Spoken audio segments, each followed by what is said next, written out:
So here I am again, trying to lend my thoughts to the issues I believe are important. I think that it is important that every single one of us have a voice, and those who have voices, they articulate those voices. So I want to talk about kind of being bound by politics, because that's really in my spirit right about now. When I initially started to think about the theme, bound by politics, I initially went with blinded by politics. However, after further thought, I don't believe that we're really blind at all.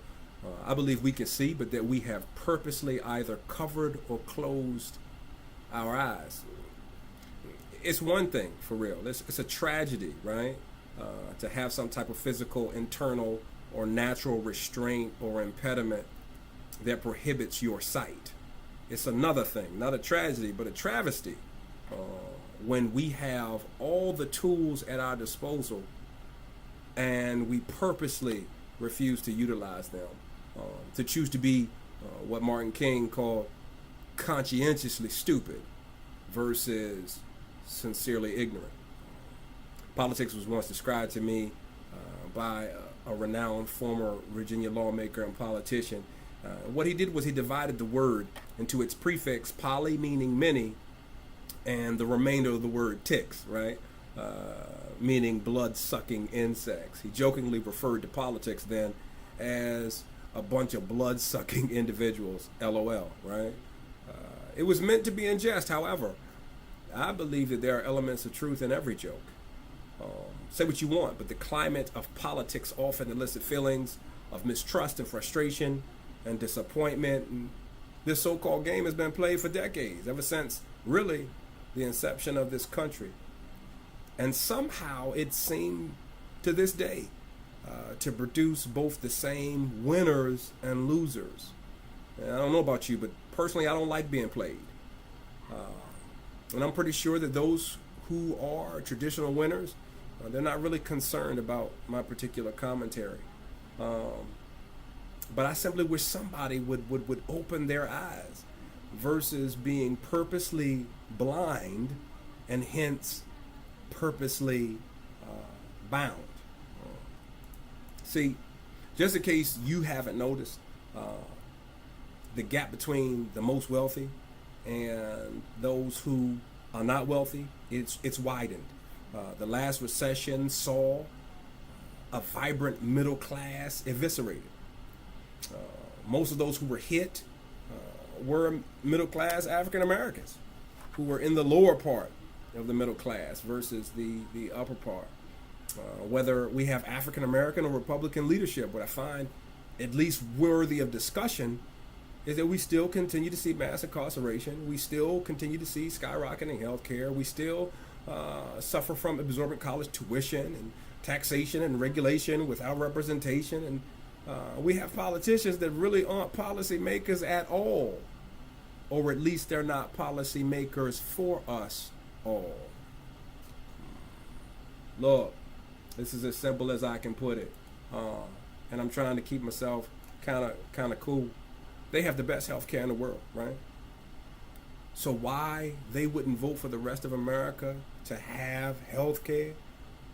It's amazing to me. We talk about, or they talk about in America, and how America, you're judged by your own merits and your performance and not by entitlement, and yet our government consistently, in many cases, underperforms. And I don't see them running around trying to find another job.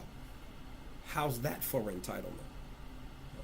They vote for themselves to have over 30 weeks of paid vacation, and they won't vote for the average American to have 7 weeks of paid vacation. Once elected by the people, in many cases, the people who elect them find themselves forsaken, and self-interest somehow, some way begins to rear its ugly but rather commonplace head up. They fall eventually, all of them, or at least most of them. Too many of them fall into a system that perpetuates its own folly and existence, quite honestly. One that promotes its own protection, one that pursues its own gain. And the rest of us are victims to asinine policies that they create. Now, mind you, these policies, they never intend to follow themselves. I watch the system over and over again either choose its next set of cronies who are going to do the same thing, right? Or be victim to the fact that we finally got hip to their nonsense and decided to choose someone totally outside the system, someone out of bounds, if you will. And sometimes it's become dangerous because some of those same persons, those people who are out of bounds, they are totally without boundaries, as you've seen. They're grossly inexperienced, and or they are totally unfit for the elected posts that they seek to have. Bound, fettered, shackled, incarcerated, enslaved, held hostage. That's what it comes down to. Not just on a federal level or state level, but now it's beginning to creep into our local levels. And we all have to hold our breath and pray for freedom from the foolishness that we call politics. The dysfunction that has nothing to do with policy making or public servanthood at all.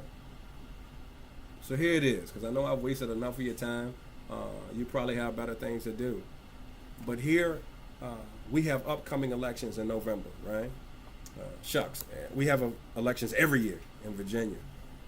And if you don't know who's running, and you don't know what they really stand for versus what they're saying, then you're complicit in the bondage. If you think the only part of the political process is voting or putting a sign in your yard, then yeah, you're complicit to the bondage. If you can sit back and watch idly as men and women reach for so-called power and what is obviously so-called gain, and not recognize your own true power and the responsibility to illuminate someone else's perspective, then you are complicit to bondage. And maybe both blinded and in bondage to politics. Have a great day.